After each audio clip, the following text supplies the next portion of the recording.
Yakup Ermiş. Serçavar. Uçavalın başın. Başın inşallah. Hadi be. Mamoste. Helbest van. Evet. Şair embebejin. Ev Portukaveye. Kerem ki. Kameneki ve nas bıkın. Despekeda. Hoşmara bilet nas kırın. Navim Yakup Ermiş. Az Çınar'ı rundunum. Aslında ben Bingöl'lüğünü. İja ama görev babamın hem müderrisi hem camiye milletiydi ki İja 3 salı hem Çınar'ın meçavek ve kırım murabun mezun bun. Beli, muş Çınar'ine. Eriyem Çınar'ine. Beli. Serçavar avun hatır. Jnavçeya Diyarbakır Çınar'ı mevanime Yakup Ermiş. Beli mi bahsa çi bıkın helbeste ve helbeste dila. Evet. Burası. Ve via çeçağ nefsan diye ve van helbesta çavaşkuru ilham gırtu nefsan te ve gribe. Spas dıkım. Emdis Armanca te bebihisin. Armanca te çiye jve Portuketi fazi çıpki. Ez via özellikle ez Çınar'ı hemşeriye Çınar'ı dibejim. Evet. Gelir avi yani satışavi edici bu. Kazencavi. Elazığ. Zelzele derbaskırını, serivan vi felakatati, vi musibetati, kazanca vi çi bise, ama inşallah juan gada bişini. Evet, ama cama ve de inşallah evci bedeng naminin, denge me deng bedin, o Xudi Teala xeyravanci kabul bike. Este pirozkım. Dubare pirozkım. Malata avabe. Avatır be.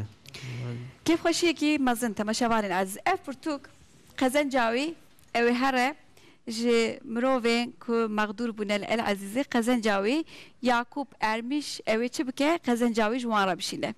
Kêfxweşiyekî mezin dilê wî çi qas fireye mala wî ava be Xwedê jê razî be. Temaşevarên hêja daz me ku derhinerê min çi dibêjî? Belê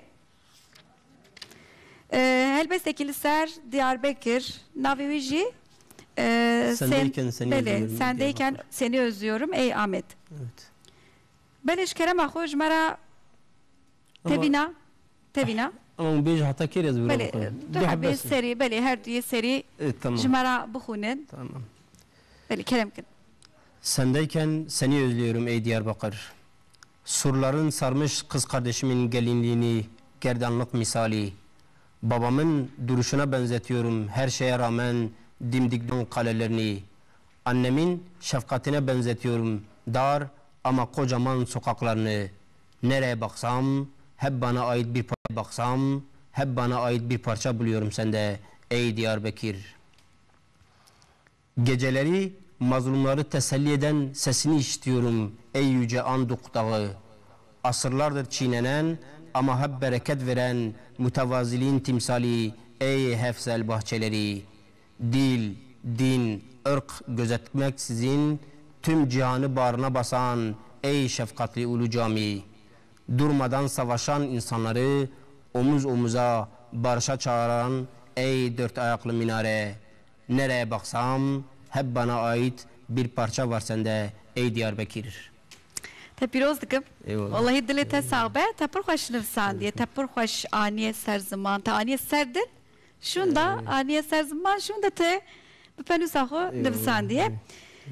Viyaka kurmancı jeye, liver, libeli jiberko ediyem hatın davya beşa yekemin lazım.